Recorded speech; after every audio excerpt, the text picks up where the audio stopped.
Good afternoon, everyone. We'll be starting our last session for this pre-noon segment of the Global Programming Conference. A very warm welcome to all of you. Thank you for joining us today. So this session is expected to be for about 1 hour.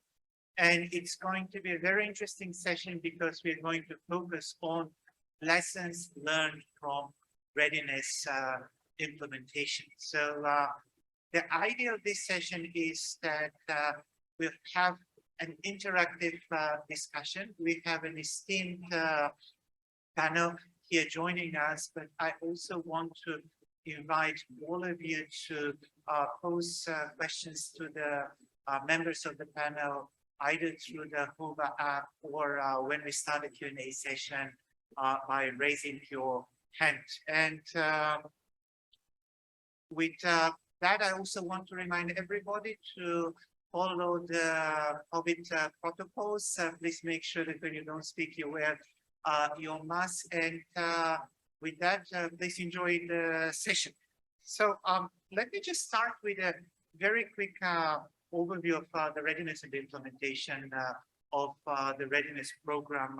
So in the morning, we have already talked about the readiness preparatory and support program, and this is a program that is available to all developing countries, and it aims to support building their capacity to access climate finance. The first readiness grants, as some of you may know, was approved back in 2015.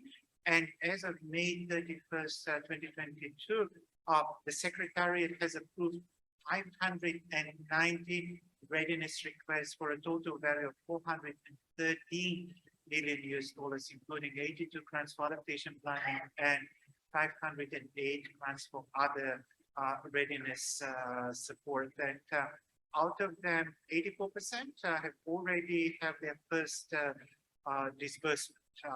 Now, since the start of the readiness program, approximately 553 grants, as I said, have been implemented, and 407 are still under implementation. So we have quite a big number of grants undergoing implementation, and this provides us with a lot of learnings and a lot of experience that can help us understand how readiness works and how readiness can actually be improved. And as you all know, the implementation of the readiness program has seen various challenges over the years. One of them is COVID, the COVID crisis. There were other challenges as well, but the program has been quite successful in overcoming those challenges, in some cases addressing them through changes in the modalities of the readiness program, but in other cases also through various forms of adaptive management, which help us really gain a lot of evidence how to move forward in a more successful, efficient, and effective manner. Because we are a learning institution, the readiness program is still a core program for us, and the success of the readiness is one of the indicators for the success of the program. So with that background, the session today will focus on the common issues, challenges, and adaptive management solutions, and as well as key lessons from the implementation of the readiness program. As I said, we want to have this this session as an interactive session. We'll have a few questions to our esteemed panel members, and after that, I'll open the floor to Q&A.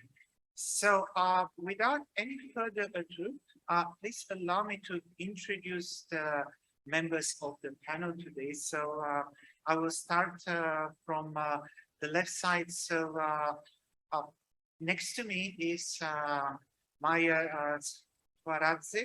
She's an expert on climate change with a focus on climate policy and financing. She is also the head of the Climate Change Office of the Ministry of Environmental Protection and Agriculture of Georgia. She represents the NDA of Georgia here, and she also is a board member of the Adaptation Fund, the Article 6.4 Supervisory Board under the Paris Agreement, and also board member of Citizens United, somebody very actively involved in the international climate process and the climate finance process. Before I move to the next person next to Maya, I actually want to introduce also another representative from an NDA who unfortunately could not join us in person today. But thanks to the fact that we live in the 21st century, she's joining us online. So this is Miss Choi Han Janchiplamak. She is the NDA focal point and comes from the Ministry of Environment and Tourism of Mongolia. So Choi Han is president of also Wildlife Initiative Mongolia and co-founder of Wildlife Initiative International, and she currently works as director for the International Cooperation Department of the Ministry of Environment and Tourism of Mongolia. Moving forward, next to Naya is Dennis Muchler-Neumann. He's the head of program climate finance in GIZ. And Dennis is working very actively with the GCF. He's the focal point working with us on various GCF projects, both for readiness and funding proposal. And next to Dennis is Miss Helena McLeod. She's a Deputy Director General and Head of Green Growth Planning and Implementation Division at the Global Green Growth Institute. And in her role, she leads 30+ country offices spread across Latin America, Africa, Asia, the Middle East, and the Pacific, and oversees their implementation work to achieve economic growth that is environmentally sustainable, socially inclusive, and climate compatible. In addition to our guests from our partners, we also have 3 panelists from the GCF. So first is Abdul Bari Shaban. He's portfolio management consultant with the Division of Portfolio Management. He's actively working with NDAs and delivery partners on the implementation of the portfolio. Next to him is Halaluddin from our finance department, and he also works very actively with NDAs and delivery partners, and he'll be able to answer some of the questions that will be coming on during the discussion today. And finally, we also have Ms. Lilian Macharia, who is the Director of Portfolio Management of the Green Climate Fund, and she's overseeing the readiness portfolio as well as the funded activity portfolio. So with that introduction, I would like to kickstart the panel discussion, and I want to go ahead first with a question to Choi Han, who is joining us online, just to confirm whether Choi Han is with us.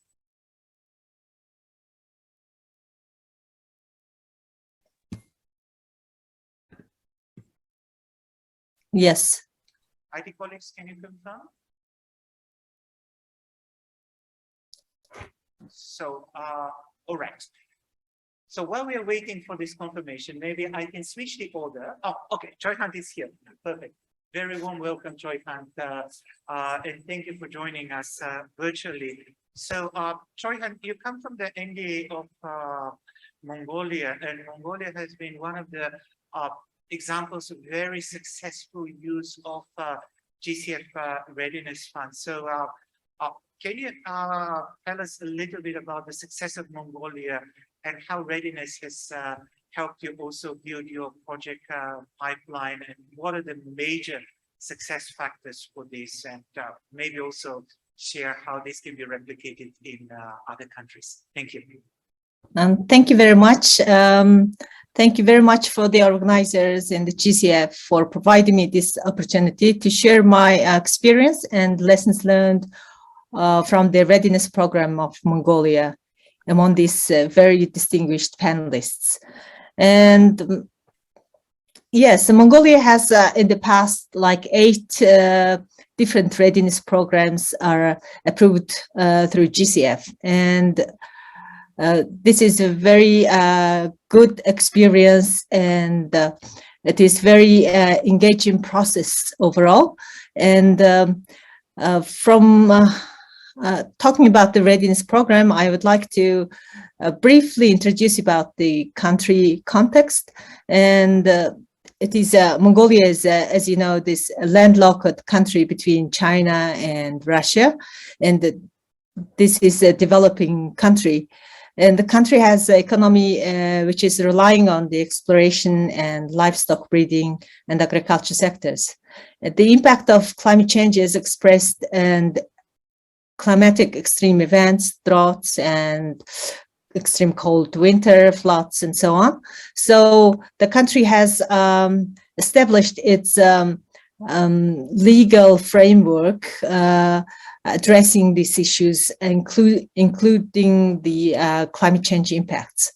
And Mongolia has already got the first NDC, and Mongolia got the long-term development policy, Vision 2050, and Mongolia has 5-year guidelines for the development of Mongolia, and also action plans of government of Mongolia.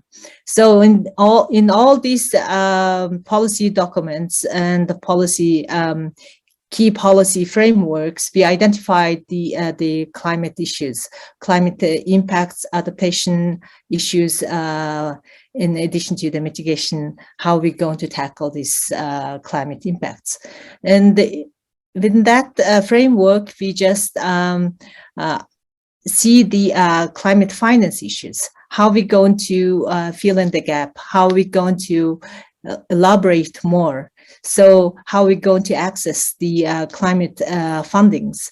So we are approaching this readiness program with a very strategic approach and identify our key priority areas and also engage in the different stakeholders in the overall process. So with the engaging with different stakeholders and seeing our capacity, assessing our capacity in terms of climate financing and implementation it in the local context, how we're going to translate these climate impact issues and the climate finance issues, engaging with different stakeholders. We definitely prioritize the areas strategically and engaging the stakeholders, and therefore we are start the readiness proposals.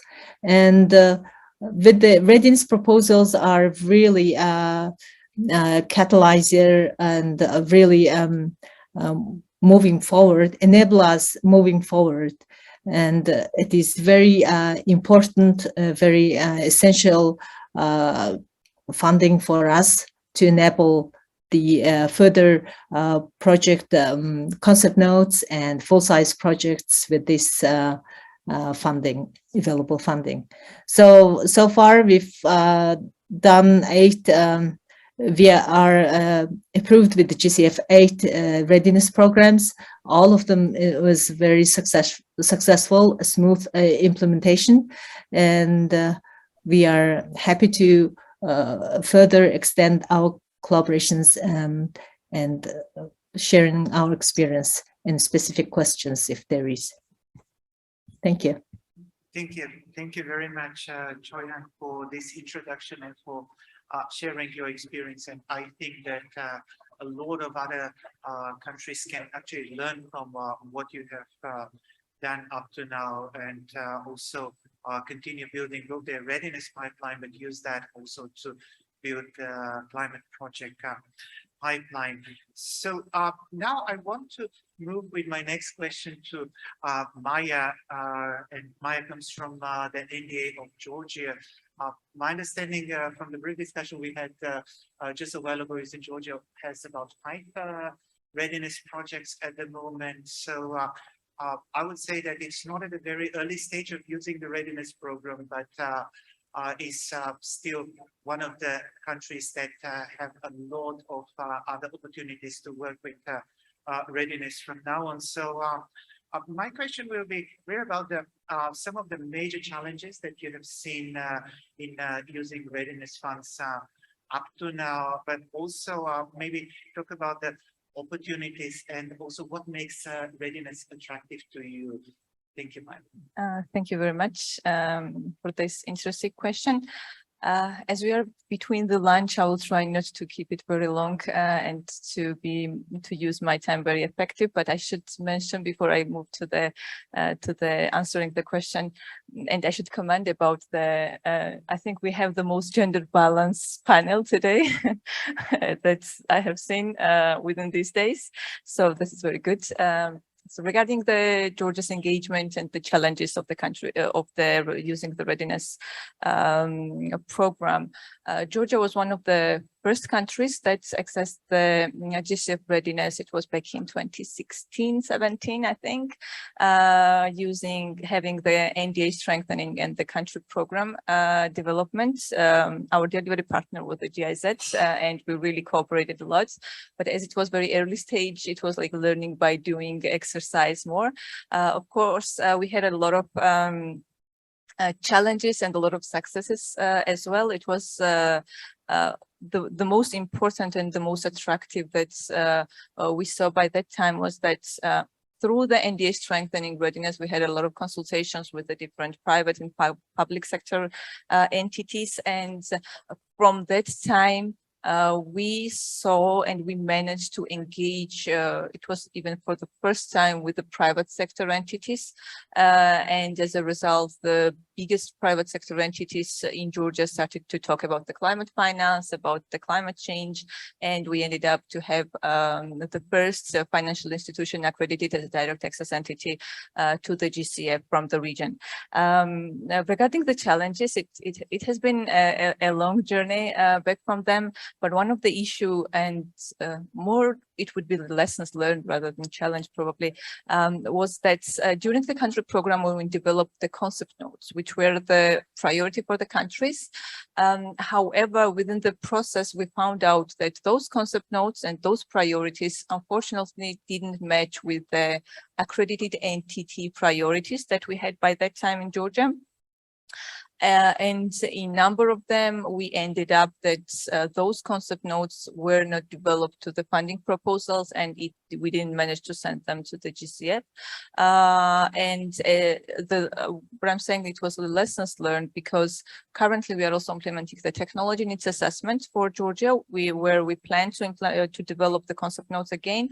One of our plan and kind of strategy in that was that we are developing the concept notes together with already accredited entities, so that make sure that those concept notes will be transferred to the funding proposals and will be approved and implemented.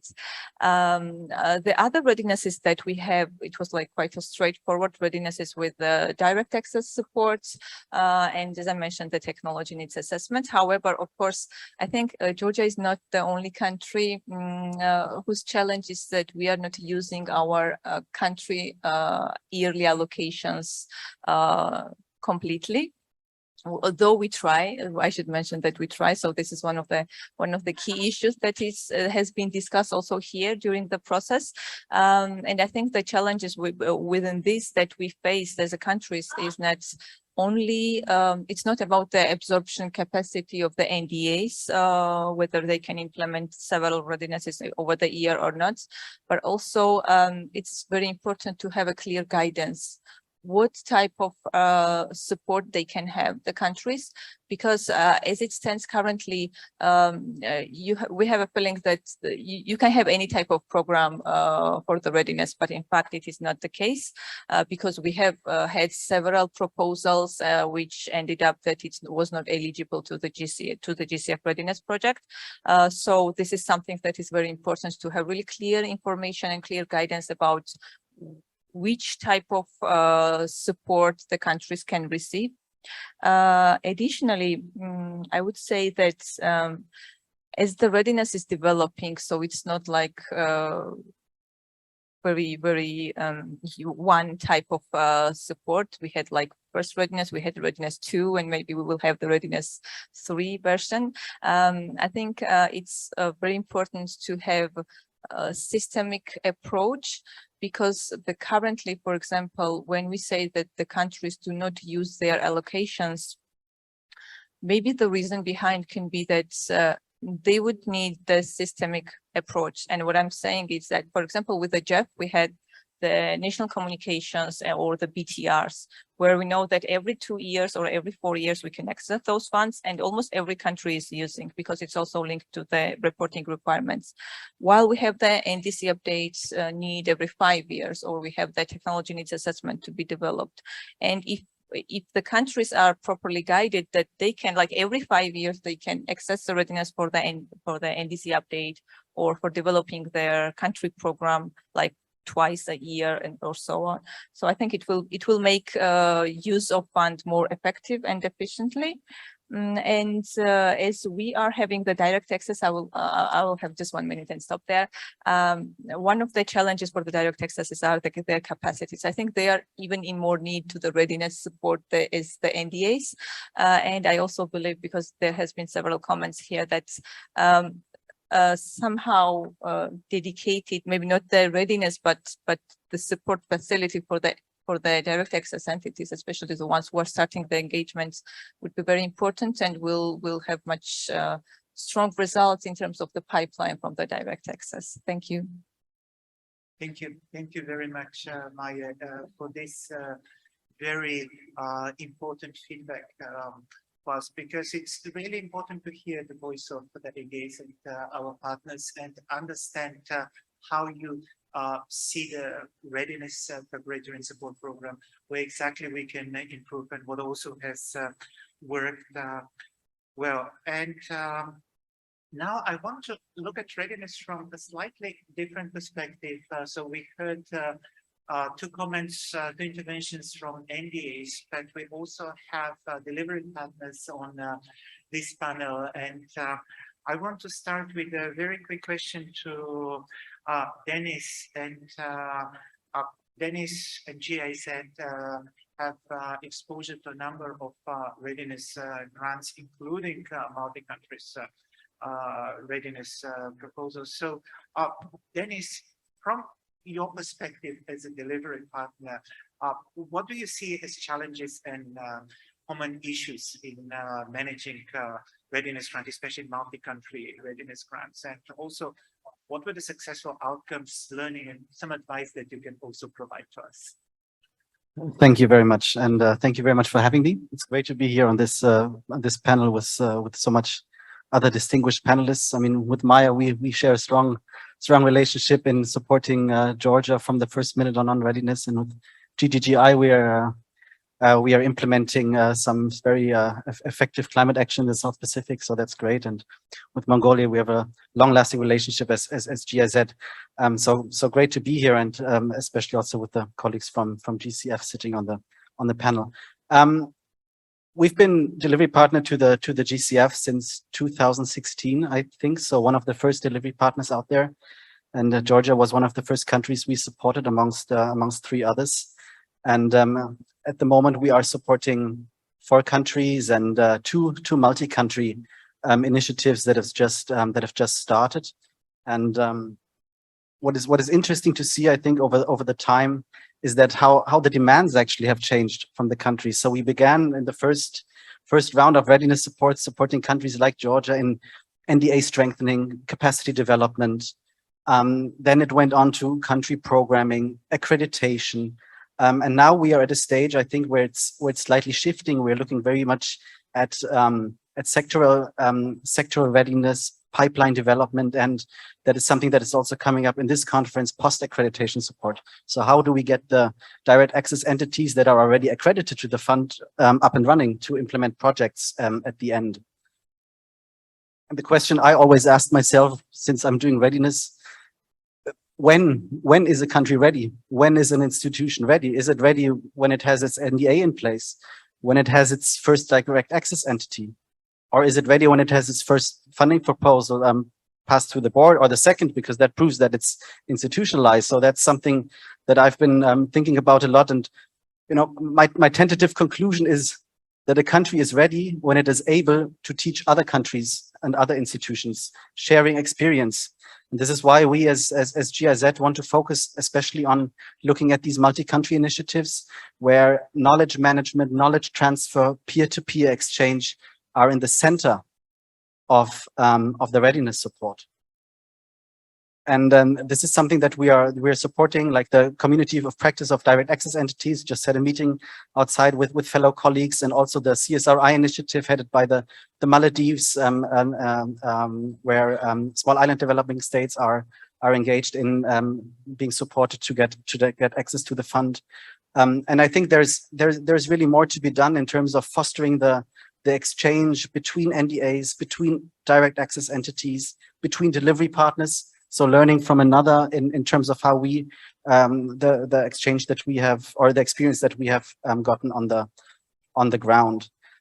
I think the challenges that we are experiencing in terms of the multi-country initiatives that we are supporting, we are at a very early stage, I must admit. So there's not a lot of conclusions to be drawn, but we are seeing that we need more direct access entities and NDAs to step in, to engage in these multi-country initiatives, be part of the initiatives, sharing experience. And what it really needs, and this is what we've had in Georgia, we need champions. We need individuals who really steer projects, who steer processes.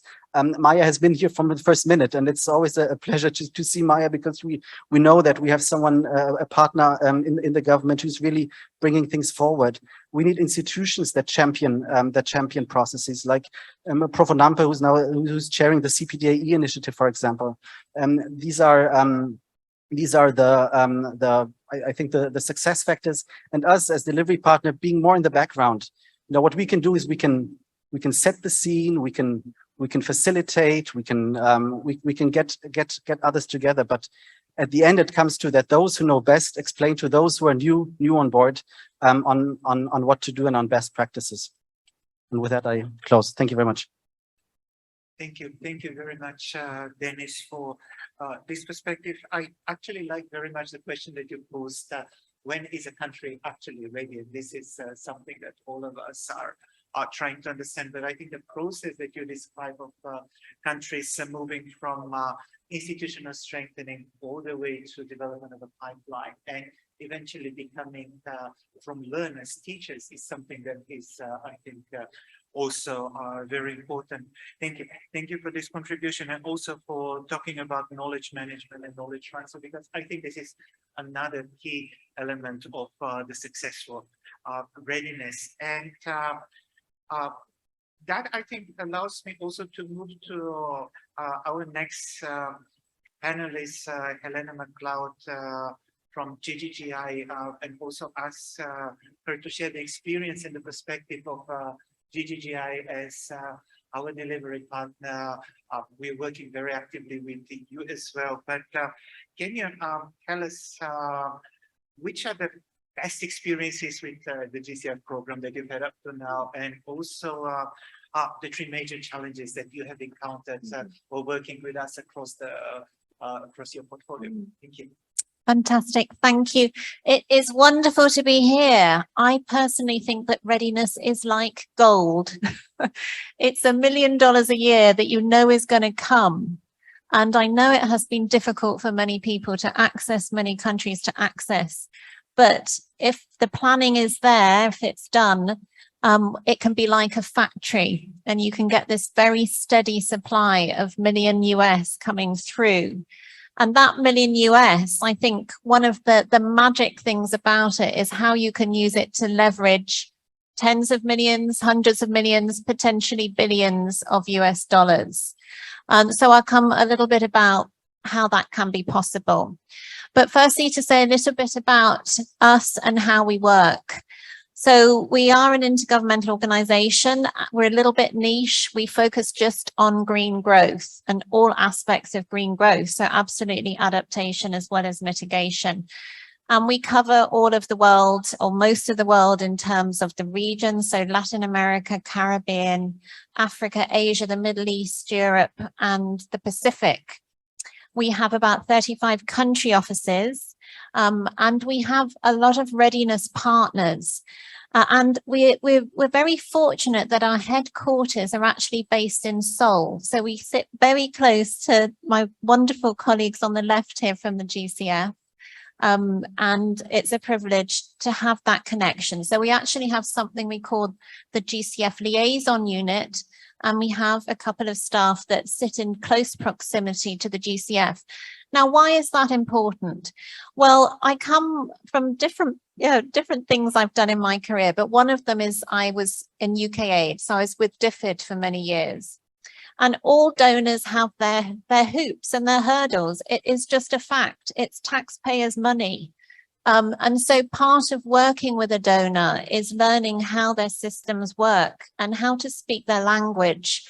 And so it really helps from our perspective as a delivery partner to have offices with you in your country. So at the country level, we're actually embedded in your ministries normally.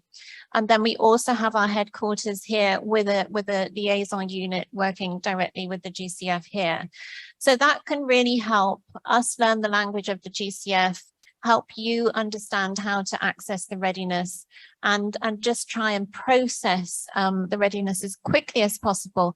And of course, spend it with you as effectively as possible. Now, the second thing that we specialize in is we took a strategic decision not to become an accredited entity. So we're not an AE. We specialize in trying to help direct accredited entities become accredited. So we don't compete in any way. We then help with a pipeline of proposals, and we can potentially help implement those proposals. Our focus is on innovation and on trying to make that readiness money work at as high effectiveness as possible. So you asked some of the successes. Well, I actually see that there has been significant capacity built in the countries that we've worked in terms of readiness. In many of the countries we worked in, it was starting from a low base in terms of even what is climate change and what are the opportunities to respond to climate change. Then, of course, we have to get the direct accredited entities up to the capacity to be able to receive money, which is essentially taxpayers' money from the contributing partners. But there has been significant progress there. So, for instance, the Fiji Development Bank was one of the accredited entities we've supported and since supported a pipeline for them. And they've accessed money, for instance, on a solar PV to make one of their islands 50% renewable. So that is one achievement. Another achievement is on the Mongolia side. So the Mongolia Green Finance Corporation that GIZ has been one of our partners on, as well as obviously the government of Mongolia. And it's a really exciting PPP, which has brought together the public sector, the private sector, and the GCF to fill a climate finance gap in the country. And that brings together equity, loan, and grant. It's very innovative.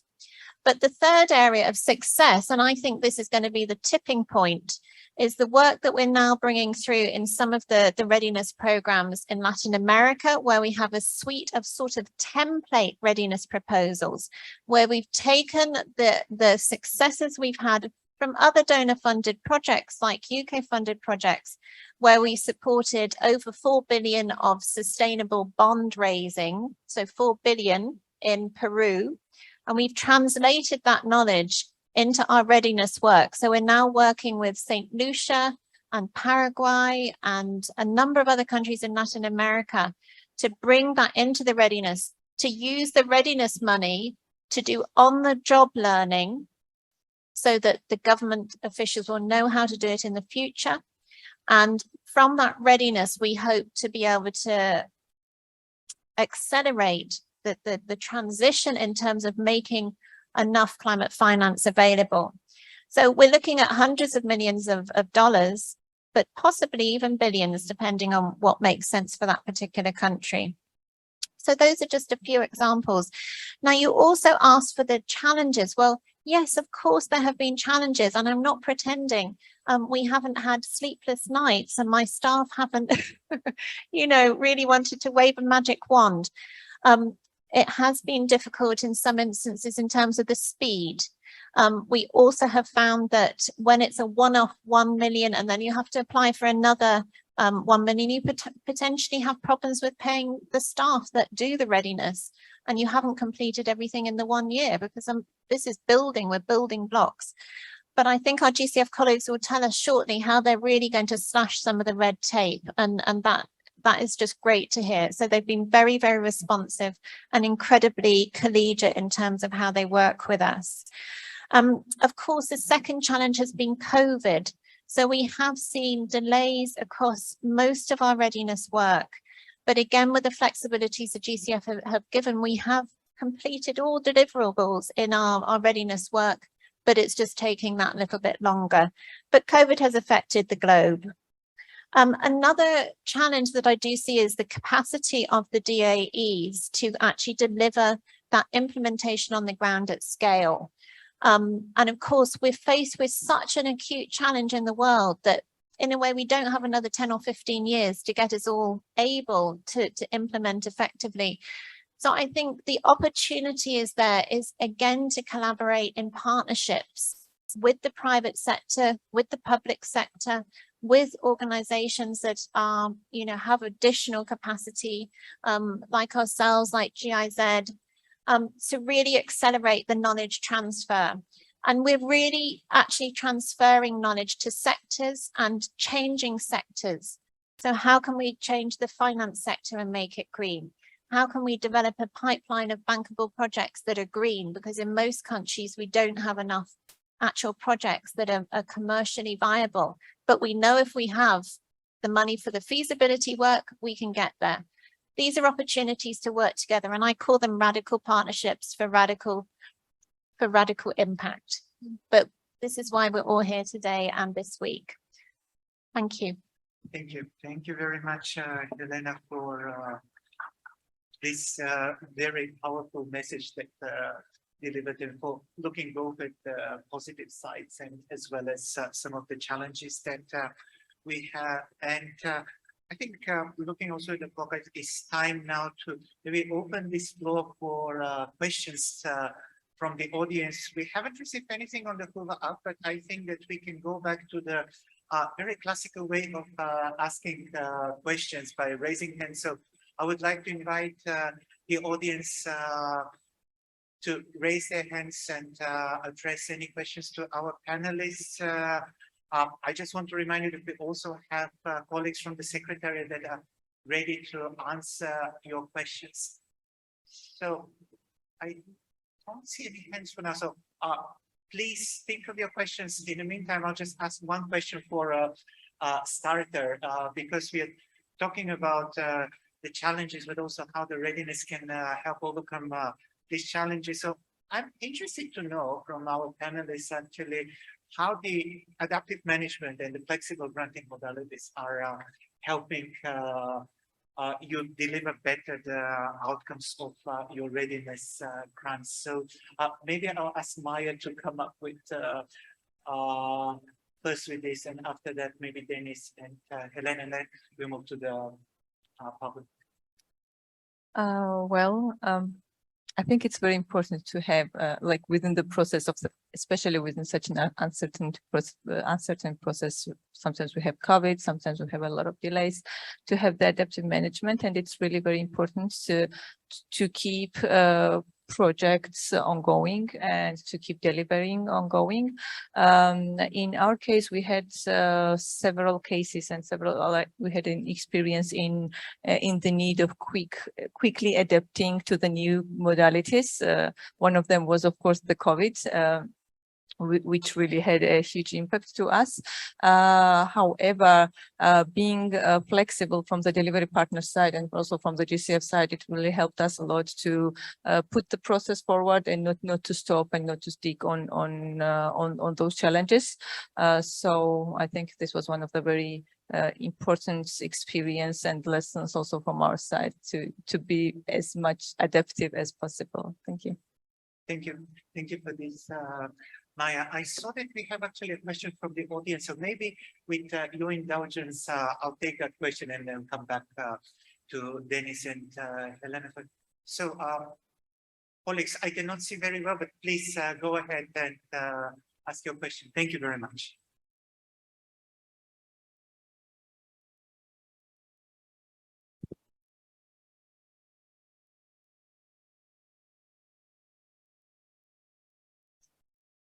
That's all.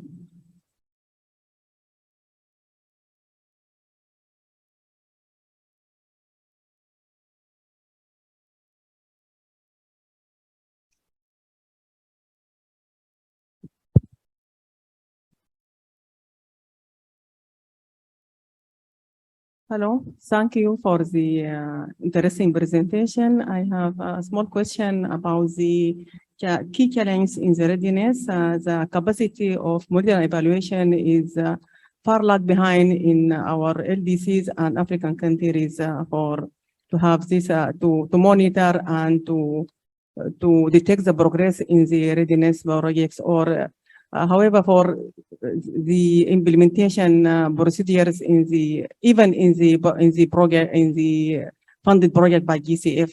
So I'm asking on how can the GCF upgrade the multi-evaluation capacity in these countries, so to be ready for this gift funding in the readiness or the implementation phase. Thank you. Thank you. Thank you very much for this question. So just to clarify, you were asking for how we can help countries upgrade their capacity in relation to monitoring of results. Is that correct? Okay, good. That's a good question. So maybe I'll ask two of our panelists to answer to that one. So maybe I'll ask Helena to take that question, and after that I'll ask also Barry, if possible, to add something to this. Yeah. No, look, thank you. It's a lovely question. And obviously the whole world in terms of the MRV need to really establish something where we can actually measure what we're avoiding in terms of emissions.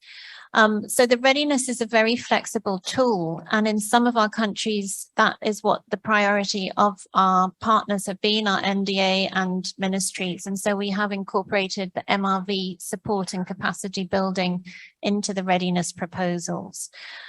So it may be something that you want to incorporate into your readiness application, because we all need to do it. I think it was more to do with MRV, but if I've misunderstood the question, I apologize. Thank you. Thank you. Thank you, Helena. Yeah, I think it was about MRV, but I think it was also about the overall monitoring of results as well. But I think you covered actually a very important element, and I would like Barry maybe to add a little bit more to that, secretary perspective. Thank you. Yeah, sure. Thank you for the question. As indicated by Helena, building effective MRV system is indeed embedded in the readiness program, and it falls under Objective 2.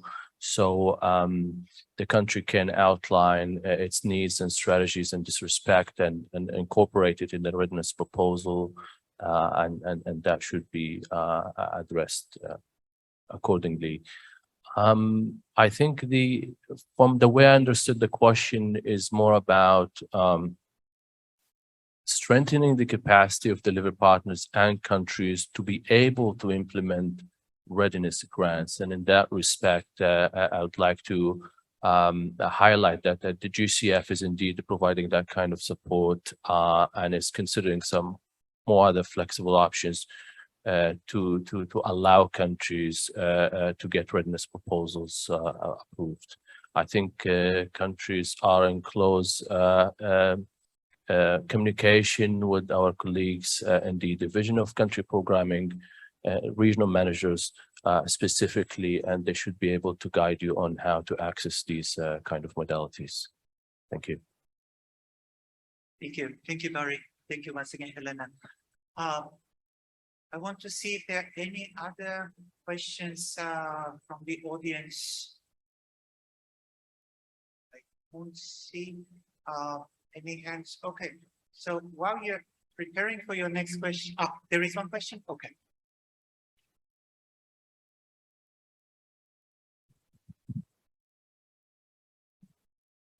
Alors, merci beaucoup. Moi, je suis dans une agence nationale de financement des collectivités locales en Guinée. Nous sommes en train maintenant de travailler sur notre premier readiness qui va prendre 18 mois. Est-ce que faut-il encore préparer un nouveau au moment où nous sommes en train d'exécuter le premier, afin de ne pas être en retard sur la préparation du deuxième readiness? Voilà la question que je voulais poser. Merci. Thank you. It's a very interesting question, and I think a lot of NDS and delivery partners are facing a similar situation, especially like in early stages of the implementation of readiness project. Shall you start the preparation of the next project while you're still implementing your first project? So I want to hear actually from the experience of our delivery partners as well. And also I want to check whether Joy Hunt can add anything on that, but maybe let's start with Dennis. What have you seen like from the GIZ perspective? Thank you for that question. It's an interesting question, and this is a question that we've been confronted with several times, actually, also from the countries that we are serving on behalf of the GCF. And my message is usually go ahead step by step. Don't overwhelm the structures and procedures. And we know that preparing a readiness grant, a readiness proposal takes time. It takes a lot of time. It involves a lot of resources. The transaction costs are pretty high. And we as delivery partners, we are doing this before the grant has actually been dispersed. So, and it's challenging for us. For a lot of, it must be much more challenging for institutions that come from the countries, then that the investment in preparing a readiness proposal is very high. And of course, the countries then, like the colleague who was just asking the questions, are in the position saying, okay, it takes so much time and we have so much to do. We have such a long list of things that we need to get done. And then I think it's very, very fair to ask that question, whether to start already thinking about the second one or implementing the second one before the first one has been granted. But still, I would always actually wait and gain that experience from the first readiness proposal and already to include lessons learned into the second one, although it needs time and a bit of patience. Thank you. Thank you, Dennis. And I want to also maybe invite Choi Han to provide her perspective based on the experience of Mongolia with many readiness grants implemented up to now. So Choi Han, can you hear us? So Yes. Yes. So would you like me to repeat the question? Sure, please. Yeah. So the question was from the audience. There is a country preparing their implementing their first readiness grant, and they're wondering whether while implementing that first grant, they should move ahead with the preparation of their second readiness grant. So Mongolia has so many readiness grants. So what was your experience? What would be the sequence? Would you wait for one grant to be completed and then move to the next one? Maybe if you can share that experience, it will be very helpful. Thank you. Yes, thank you for the question. Yes, it is taking quite a long time to start any project. Of course, it needs lots of list of things we have to complete, things like that. But from our experience, and our last readiness program is with GGGI, and we are seeing this readiness program in terms of 3 years time frame. So we are already planned the readiness program 3 years ahead. It means like, yes, that's more like overseeing the overall planning, and probably GGGI will help me to complete the answer. So 3 years ahead, we're going to plan things, and once it is started, it goes smoothly. Thank you.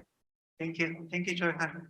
Helena, would you like to add to this? Yes, look, thank you. I mean, I think the reality is if it takes 12 to 18 months to actually get it approved, if you wait for your first one to finish before you start the next one, you're going to have a big gap and you're actually going to lose your $1 million for that year.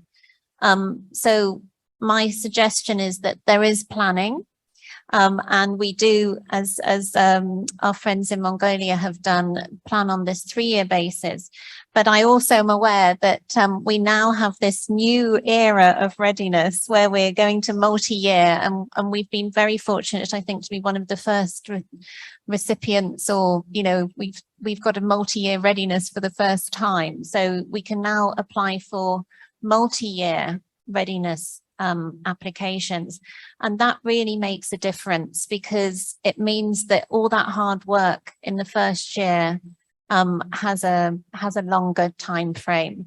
And that helps with our planning, but it also helps with our staff retention and just the flow of money coming in a timely way. So I think this is a fantastic step forward from the GCF. I really appreciate you being very responsive on this. But to the friends in Guinea, please do plan ahead. Please don't lose out on your $1 million every year. It's really valuable.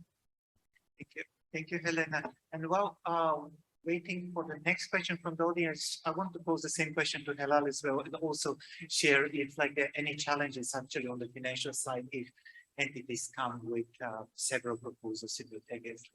How do you see that? Thank you, Vlad. I can share some challenges in the readiness portfolio we face actually. Sometimes we see that inappropriate cost category is recorded in the financial report, which was not approved in the readiness proposals. There's the one recurring issue we see when the delivery partner report, and unused unapproved cost category used in the implementation period. Cost category which is not included in the readiness budget and then not included in the procurement plan. That means there is no procurement plan submitted for consultant or consulting firm, but we see that in the reporting time that the delivery partner had the consultant or consulting firm which is not included in the procurement plan. The another side we frequently see challenges in the audit report. Audit report is sometimes we see that the quality of the audit report is very low. The audit report is submitted in local language. There is no sign from the auditors. There is no management letter or notes or no confirmation from the auditors, and opinion is missing. There's some issue we recurringly see in the readiness portfolio. But the good thing is from the Secretariat to help the delivery partners, we develop the auditor keywords as well as audit report templates which are available in the GCF public website. We always encourage the delivery partner to use that template so that we don't see this problem in the audit report. And the other thing is we are in the Secretariat, we are working and revising the readiness guidebook as well as other templates so that the challenges we face, we can address these challenges in this new readiness, revised readiness guidebook. So that we will soon published, but still we are working. And then reporting template also, we are now using the manual reporting template. We will move to the online reporting systems. Probably my colleagues, Bari can give some information how this online reporting template will work. And thank you. Thank you. Thank you very much, Helal, for sharing this. And I want to invite everybody, even after the end of this event, please use the opportunity to talk to the panelists and also ask any questions if you may have. I want to confirm if we have any last question before we move to the closing remarks. Fortunately, I cannot see very well here. So in that case, I really invite you after the end of this panel as well. Please talk to our panelists and during the lunch break, during the coffee break. I think they can share a lot of experiences with you. And I think that today in the discussion, we also heard a lot of advice of how the readiness can be improved. Also a lot of kind words on how readiness has helped countries move forward and how it can be used to mobilize climate finance. So I want to invite now our Director of Portfolio Management, Lilian Macharia, maybe for some closing remarks and respond to some of these comments and tell us also about some of the thinking of how readiness can change from now. So Lilian, I would like to invite you. Yeah, thank you.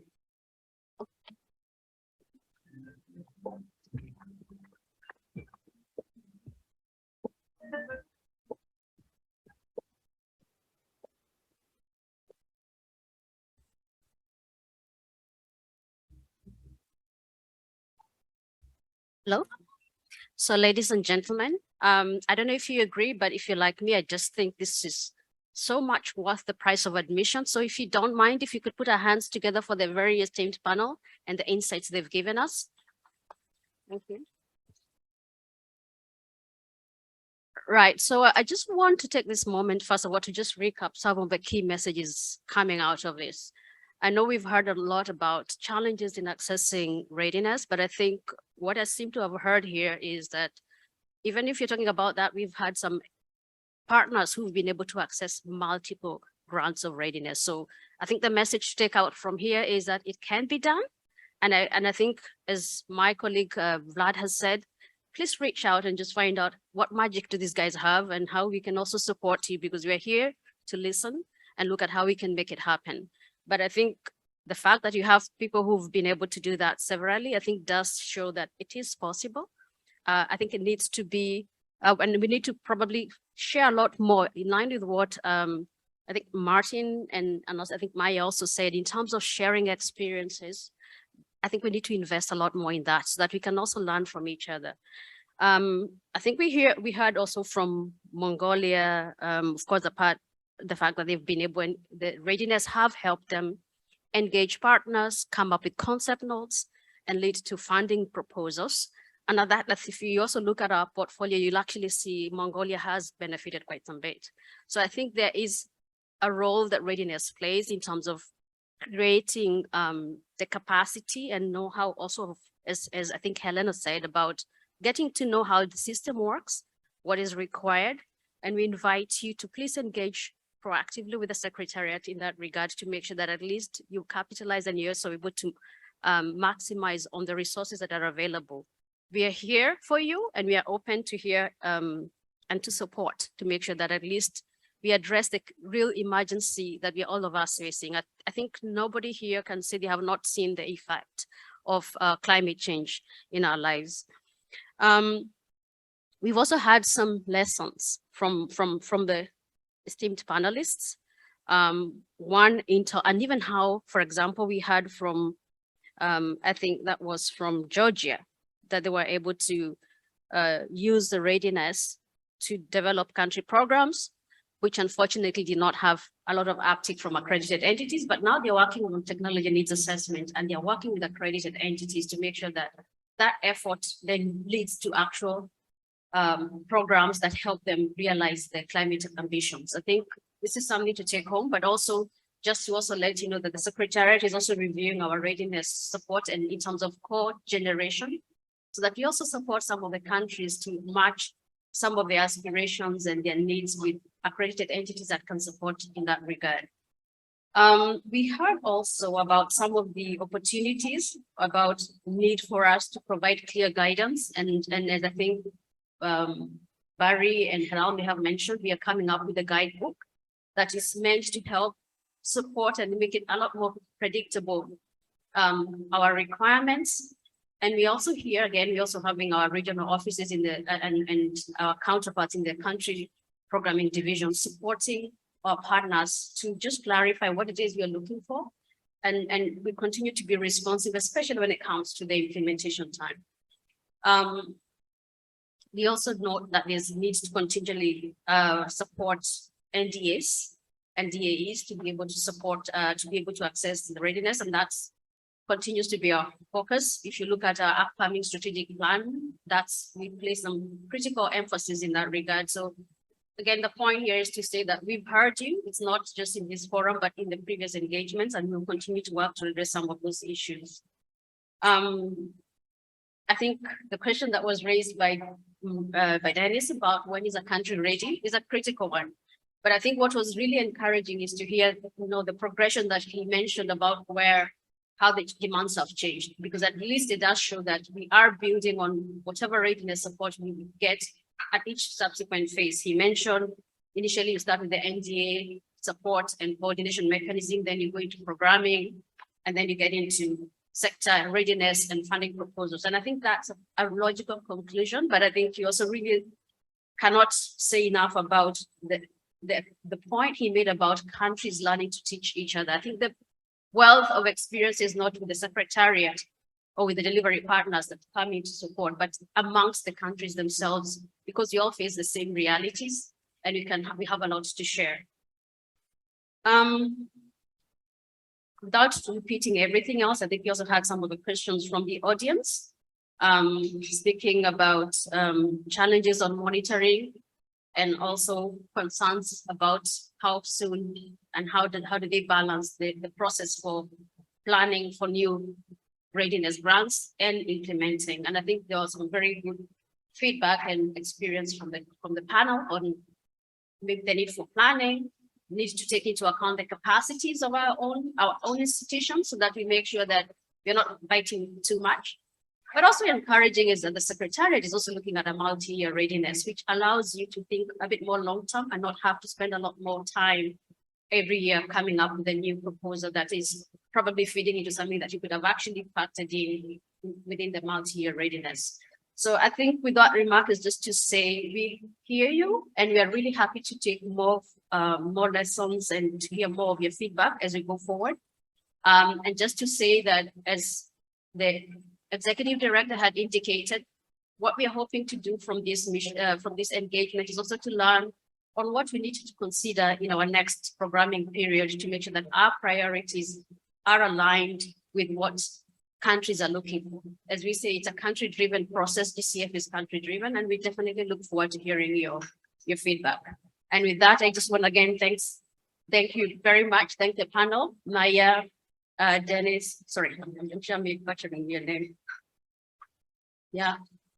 Yes, and Helena, Barry, Hello, and also Vlad. And Johan, who's also on the other side. Thank you very much. As much as I represent the portfolio management, the people who do the real work are the people sitting on the other side.